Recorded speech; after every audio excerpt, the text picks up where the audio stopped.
नमस्कार. सनई चौघडे या मालिकेच्या आजच्या भागामध्ये आपल्याला पाहायला मिळत आहे. इथे सगळ्या स्टाफला HR ने मेसेज करून बोलवून घेतलेलं असतं. सगळ्या लेडीज घाबरलेल्या असतात. कोणीही हिंमत करत नाही डायरेक्ट ऑफिसमध्ये जाण्याची. सगळ्याजणी वाट पाहत असतात शरू येण्याची. शरू आल्यानंतर त्या म्हणू लागतात की बाई आमची काही हिंमत होईना, तूच आमची लीडर बन आणि आमच्यासमोर तू चल, आम्ही तुझ्या मागे मागे चलतो तरच आम्ही ऑफिसमध्ये जाऊ शकू.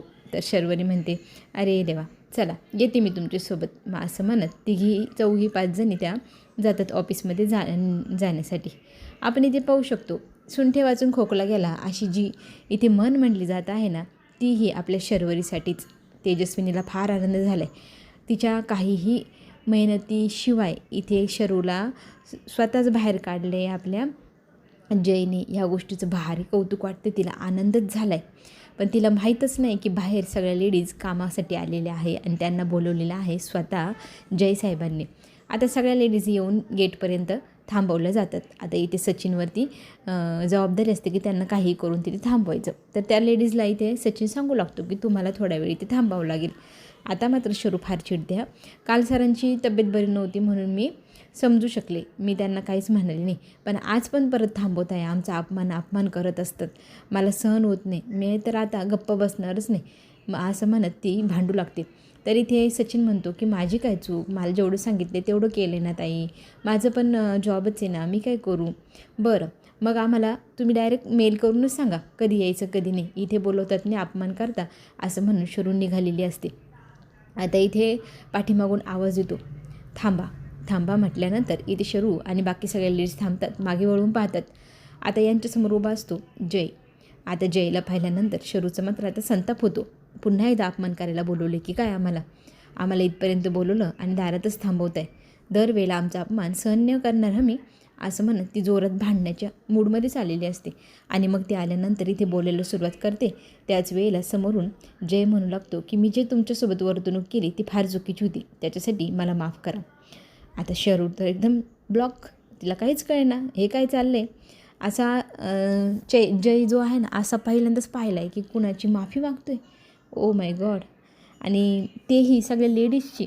तर तो म्हणतो की तुम्ही खूप मेहनतीने काम केलं, तुम्ही एकदम परफेक्ट सगळं काही कामाची मेहनत लावली, पण एका मुलीच्या चुकीमुळे मी तुम्हाला सगळ्यांना चूक ठरवलं. काहीही विचार न करता, थोडाही मागचा पुढचा विचार न करता थेट तुम्हाला मी इथून गेट आऊट म्हणालो. त्या सगळ्या गोष्टीची मी दिलगिरी व्यक्त करतो. शरूला अजूनही विश्वास नाही की तुम्ही आणि स्वतः माफी मागते. त्या माफीवरती विश्वासच बसेना आपल्या ह्या शर्वरीचा. पण शर्वरीचं मन आता जिंकायचं आहे. तर इथे थेट हात जोडलेले आहे बरं का जयने. आणि जय म्हणू लागला आहे की मी जे केले ते फार चुकीचं आहे. नुसतं सॉरी म्हणून त्याची भरपाई करणं अशक्य आहे. ह्या गोष्टीची जाणीव पण मला आहे, पण मला समजून घ्या आणि माझी जी चूक आहे ती पोटात घ्या, पदरात घ्या, तुमच्या भाषेत कशात घ्यायची कशात घ्या. तर आता इथे शरू आश्चर्यचकित होते की बापरे, हा माणूस तर आपल्यासमोर हात जोडून उभा आहे. तर शरू म्हणते तुम्ही मला हाताला धरून घराबाहेर इथे बाहेर काढलो ऑफिसच्या, तर त्याच हाताला धरून मी आज तुम्हाला आतही बोलवतो, असं म्हणत सगळ्यांचं स्वागत आता करू लागलेलं आहे जय. इथे मात्र परीक्षा देण्याची जी वेळ आलेली आहे ती आपल्या ह्या छोट्याशा क्यूटशा नवरदेवावरती. आणि हा जो नवरदेव आहे ही परीक्षा द्यायला तयार आहे. तो आता आशूला म्हणू लागला आहे की तुझ्या आईवडिलांनी मला जे समजवलं ते फारच छान प्रकारे समजवलं. मला खरंच माझ्या जबाबदारीची जाणीव नव्हती. आई आणि दादा नेहमी म्हणायचे की जॉब कर, तुझ्यावरती जबाबदारी घे, पण माझ्यावर कधी जबाबदारी नव्हती ना, मी कधी घेतलीच नाही. तरी ते बाळा तुला वाईट नाही वाटलं आम्ही असं काहीतरी समजून सांगितलं म्हणून. तर नाही, वडील आणि एक आई जेव्हा एका मुलाला काही समजून सांगते त्याचं वाईट थोडीच वाटतं. आता माझ्यावरती आशूची जबाबदारी येणार आहे. आता ती जबाबदारी मला पार पाडायची असेल तर मला जबाबदार व्हावं लागेल ना, मला पण पैसे कमवायला लागतील ना. बाबा तुम्ही पण बघा ना, तुम्ही 4 मुलींना सांभाळताय, त्यांना लहानचं मोठं करतात, तुम्ही किती मोठी जबाबदारी घेतली. तेवढी तर नाही, पण मला जमेल तशी मी नक्की करण्याचा प्रयत्न करणार आहे. आणि मी स्वतः पैसे कमवून मग तुमच्यासमोर येऊन उभा राहील. आणि तुम्ही जी शिकवण मला मोठ्यापणाने शिकवली ती मी कधीच विसरणार नाही. आणि जॉबला मी उद्यापासूनच सुरुवात करतो, असं म्हणत आशीर्वाद द्या, मला यश मिळो, असं म्हणत तो आशीर्वाद मागू लागतो आई आणि वडिलांच्या पाया पडतो. तर आई पायाच पडू देत नसते त्याला की नको बाळा नाही, तरी तो पडतो. आता इथे आशूला तो एक वचन द्यायला आला आहे की मी तुझ्याशी खरंच चुकीचं वागलो, मला त्याची म्हणजे मी चुकीचं नाही वागलो, मी कधी जॉब करण्याचा विचार केला नाही, पण आता मी जॉब करेल, तुला सांभाळेल, तुझ्या आईवडिलांची सगळी इच्छा पूर्ण करेल आणि तुलाही प्राऊड ऑफ वाटेल की असा माझा नवरा आहे, असा चांगला हजबंड मी बनवून दाखवणार आहे, असं तो वचन देऊन तिथून निघाला आहे. आता इथे शर्वरी समोर हात जोडलेला आपल्याला उभा दिसणार जय, आणि स्वतःच्या हाताने आता सगळ्या लेडीजला म्हणतो की तुमचं सगळ्यांचं वेलकम आहे. माझ्याकडून जी चूक झाली ती कॉर्पोरेट जगात व्हायला नको होती, पण माझ्याजवळनं ती अनवधानपणाने झाली. मला वाईट वाटलं होतं, त्याचा सगळा राग मी तुमच्या सगळ्यांना काढला. ह्या गोष्टीसाठी माफ करा. आणि त्यांना मग तो हाताला धरून सगळ्यांना आत घेतो. सगळ्यांचं स्वागत उत्साहात होतं. एवढी बाहेर लगबग कसली आहे ते पाहण्यासाठी तेजस्विनी कॅबिनमधनं बाहेर येते. तर आई तू कधी आली असा प्रश्न आता जय करू लागतो. मग इथे तेजस्विनी म्हणते भरपूर वेळ झाला, मला तुला नव्हतं माहीत मी इथे आले. तर तो म्हणतो हो मला नव्हतं माहीत, खरं तर मी या स्टाफला इथे बोलवले, माझी जी काल चूक झाली ती सुधारवण्यासाठी मी आज इथे त्यांना बोलवले. मी यांना खूपच तडकाफडकी कामावरनं काढलं. ह्या गोष्टीची चूक माझ्या लक्षात आली, तिची जाणीव झाली आणि मी ती दुरुस्त करण्यासाठी ह्या सगळ्या स्टाफला इथे पुन्हा एकदा जॉईन करायला बोलवले. तर पुन्हा एकदा ते आजपासून जॉईन करणारे, तर त्यांचं आपण बुके वगैरे देऊन स्वागत करू. सचिनला बुके आणायला इथे पाठवलं जातं. सचिन पटकन बुके घेऊन येतो, सरांकडे देतो. सर मात्र म्हणतात की जय सर, मॅम तुम्हीच हे यांना द्यावं आणि त्यांचं वेलकम तुम्ही करावं. खरं तर तेजस्विनीच्या एकदम मनाविरुद्ध घडते, पण सांगणार तरी कुणाला. जड आणता करणार नाही, ते जड असं बुके घेते आणि पिचकटून द्यावं ना तसं इथे आपल्या शरूच्या हातावरती पिचकटून टाकते आणि बाकीच्या लेडीजला म्हणते वेलकम वेलकम. शरूकडे पाहून मात्र अशी एवढी स्माईल देते आणि लगेचच आपल्या मुलाशी गप्पा मारण्यामध्ये ती व्यस्त होऊन जाते. मग सगळे स्टाफ लेडीज कामावरती आपल्या आपल्या जागेवर जाऊन बसतात. तितक्यात धावत पळत आलेला असतो आपला क्यूटसा हा छोटासा नवरदेव. तर आपण इथे पाहतो आहे हा जो आला आहे ना एकदम आनंदाने आलेला, उड्या मारत फुदकत. तर आता त्याचं ते एवढा आनंदी चेहरा पाहिल्यावरती दादा विचारू लागतो काय झालं. तर तो म्हणतो दादा मला ना ऑफिस जॉईन करायचं आहे, एवढं बिझनेसचं मी एवढं अभ्यास केला आहे त्याचा वापर नको करायला का. मग आता गौतमला इथे जॉब करायचं आहे, हे बिझनेस सांभाळायचं आहे आणि हे शिकायचं आहे. आता ही जी त्याची प्रगती, हा जो त्याच्यामध्ये झालेला बदल आहे ना तो फारच भारी आहे बरं. आणि तो पाहून खरंच इतका अभिमान वाटतो आहे ना तेजस्विनीला आणि गौतमला. इतके दिवस आम्ही दोघं तुला सांगत होतो तेव्हा कळलं नाही, आणि काल आलेली ती आसावरी तुला सांगते आणि तुला ते लगेच कळतंही. तर तो म्हणतो मला पहिले जबाबदारीची जाणीव नव्हती, पण मला आता कळलं आहे ना, एक बाप जेव्हा एखादी मुलगी माझ्याकडे माझ्या स्वाधीन हातात देणार तर तिची जबाबदारी मी कशी घ्यायला हवी, तिला फुलासारखं ठेवायला हवं की नको, तिलाही प्राऊड ऑफ असं वाटायला पाहिजे ना माझा नवरा काहीतरी काम करतो, जॉब करतो, पैसे कमवतो. मग ते सगळं मला आता करून दाखवायचं आहे, एक परफेक्ट हजबंड व्हायचं आहे आणि माझ्या सासऱ्यांना मी एकदम चांगला जावई बनवून दाखवणार आहे.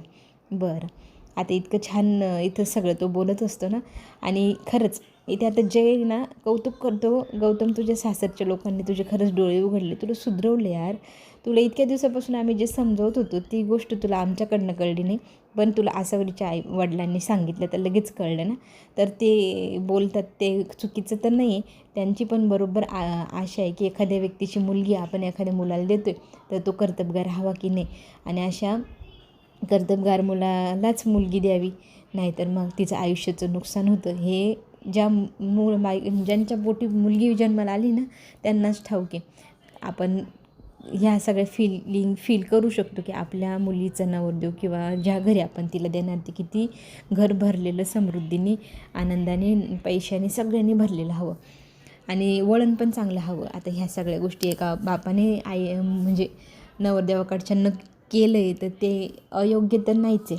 तर एखादी मुलगी एखाद्या मुलाच्या आयुष्यात येते ना ती त्याला बरबाद करायलाच येते दरवेळेला, असं तर नाही ना, त्याला ती सुधरवू पण शकते ना, हीच ती गोष्ट. तर आता आपण इथे बघू शकतो की शर्वरी टॉन्ट मारते आपल्या जयला, पण जय म्हणतो हो तू जे बोलतीन ते बरोबर आहे, माझ्या भावालाच एका मुलीने सुधरवलं आहे ना.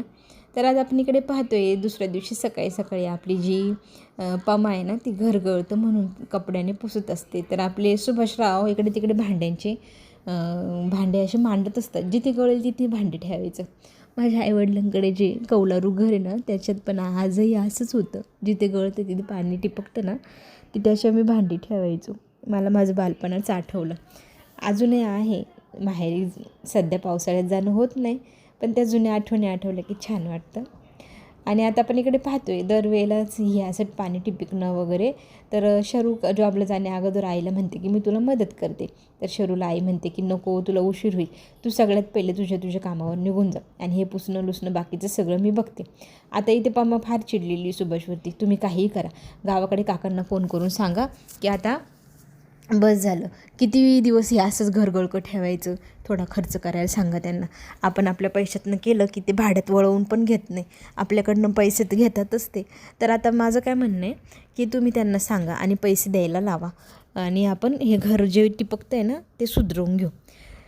इकडे नवीन आयुष्याची सुरुवात आपल्या गौतमने केलेली. त्याला ती क्षण आठवतं ज्या वेळेला त्याच्या हातून आसावरी निसटून जाते की काय अशी भीती वाटली होती ना, त्यावेळेला त्याने त्याच्या हातातली बाटली ह्या आरशावरती फेकली होती. तुटलेली नाती आणि तुटलेला आरसा दोन्हीही त्याने जपून ठेवलेली होती.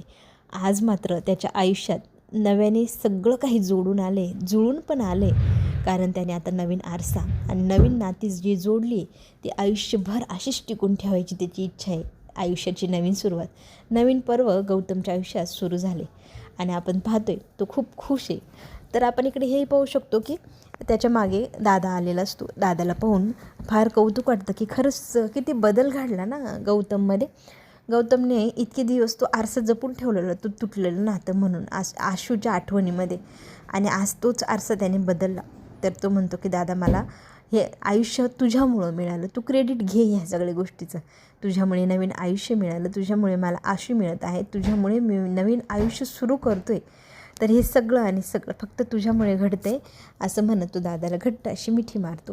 तितक्यात त्याची आई येते. आई विचारू लागते की तुमच्या दोघांमध्ये काय बोलणं चाललं आहे. तर तिथे तो म्हणतो की काही नाही गं, मला ऑफिसला जायचं आहे, पण मी अगोदर एका ठिकाणी जाणार आहे, त्याच्यानंतर मी ऑफिसला येणार आहे. तर त्याची आई त्याला दही साखरेचा पहिला घास दाखवते आणि म्हणते की तुझ्या आयुष्याची सुरुवात तू नव्याने सुरू करत आहे, ऑफिस जॉईन करतो आहे, तुला तुझ्या कामामध्ये प्रगती हो, तुला यश मिळो, इतका सुंदरसा आशीर्वाद आपली आई आपल्याला देते. इथे आता गौतम एका ठिकाणी लगबगीने गेलेला आहे. तर आता इथे आईला जय म्हणू लागतो की बघ ना, इतकी दिवस आपण ह्या मुलाला काय काय समजवत होतो, काय अवस्था झाली होती त्याची पाहिली होती ना, तर आज तोच मुलगा किती समजदार झाला आहे आणि किती बदलला आहे. आई म्हणते की हो रे, खरंच बदललेला तर तू पण आहे आणि माझी अट अजूनही बदललेली नाही.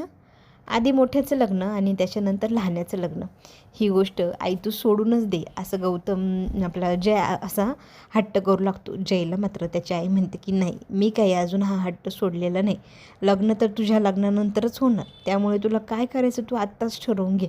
मला मात्र माझी मोठी सून आधी आणि मग लहानी सून घरामध्ये हवी आहे. हे एवढंच बोलून तिथून ती निघून जाते. जय मात्र विचारात पडतो. इकडे पाहतोय आपण लगबगीने हा जो गौतम घरातनं निघून आलेला तर पोहोचला आहे कुठे, थेट सासूरवाडीला. आशू आशू करत घरामध्ये लगबग करू लागतो. सगळेजण त्याच्या आवाजाने पुढे येतात. आता त्यांना तो सगळ्यांना सांगू लागतो की आज माझ्या ऑफिसचा पहिला दिवस आहे, मी तुमच्या सगळ्यांचे आशीर्वाद घ्यायला आलो आहे, तर मला तुम्ही सगळ्यांनी शुभेच्छा द्या. घरी मी आजी, आई, दादा यांचा पण घेतला आहे, आता तुमचा पण घेईल, कारण तुम्ही पण माझ्या आयुष्यात सगळ्यात महत्त्वाचे आहे. तर आता इथे दही साखर आणायला आसावरीला बमा पाठवते. ती पटकन जाते आणि दही साखर आणते, दही साखर खायला देते आणि मग इथे दही साखर खातोही आपला गौतम. तर आपण इथे पाहू शकतो की वडिलांचा आशीर्वाद, आईचा आशीर्वाद आता इथे गौतम घेतो आणि त्याच्यानंतर ना गौतम इथे आसावरीच्या पाया पडू लागतो. तर आसावरी म्हणते नाही नाही बाबा, यांना काही सांगा, हे माझ्या पाया पडत आहे. तर तो म्हणतो अगं तू माझ्या घरची होणारी लक्ष्मी आहे, तुमच्या सगळ्यांमुळेच तर माझ्या आयुष्यात इतका बदल घडला आहे ना. तर जबरदस्ती तिच्या पायावर हात ठेवतो आणि पाया पडून निघून जातो. घरच्या लक्ष्मीला पाया पडायला लाज तरी कशाला बाळगायची, असं म्हणून तो तिथून निघून गेलेला असतो. आता आपण इकडे पाहू शकतो सगळेजण खूप हसतात की कसला नमुना निवडला आहे, पण पामा म्हणते नशीब काढला पोरी तू. आता आपण इकडे हेही पाहू शकतो, सकाळ झाली, जॉबची सुरुवातही झाली. इथे आता जॉब ग्राउंडवर आता प्रॅक्टिस करायला जायचं. एखादं प्रोडक्ट बनवलं आहे, त्याचं आपण मार्केटिंग करतो आहे, तर ते घरोघरी दारोदारी दुकानाच्या चौकटीपर्यंत कसं पोचतं आणि ते आपण कसं पटवून ग्राहकाला सांगतो की आमचं प्रोडक्ट घ्या, तर ते जमलं पाहिजे. आज त्याची प्रॅक्टिस आहे. कोण जिंकते, कोण हारते, कोणाला किती पॉईंट मिळत आहे, ही जी लगबग आहे सगळ्यांना आपल्याला स्पर्धेत भाग घेतल्यासारखी सगळ्यांची लगबग चालू झालेली आपल्याला पाहायला मिळणार. तर आता इथे लेट आलेली असती शर्वरीला इथे रागवत असतो आपला मॅक, तू दरवेळीप्रमाणे लेट झाली. तितक्यात सर म्हणतं काय झालं, तर मॅक म्हणतो काही नाही, सगळ्या टीम बनल्या आहे, आता टीम तुमचीच बनायची बाकी आहे. तर आता हा सुभाष, तुम्ही आणि शर्वरी, तुम्ही तिघंजणं मिळून इथे आज टीम बनवा. तरी ती शर्वरी म्हणते ओ माय गॉड, याच्यासोबत टीममध्ये दिवसभर. आणि लगेचच इथे गौतम आपलं जय म्हणतो की नाही नाही, मी नाही जाणार हिच्यासोबत टीममध्ये, मॅक तू माझ्यासोबत ये. तर मॅक म्हणतो नाही, मला जायचं आहे गौतमसोबत, कारण तू नवीन आहे. तर आता पुढे जे काय होईल ते पाहायला आपल्या सगळ्यांनाच आवडणार. चला तर मग चॅनलला लाईक आणि सबस्क्राईब नक्की करा. पुढे येणारे नवीन व्हिडिओ तुमच्यापर्यंत लवकरच पोहोचतील. धन्यवाद.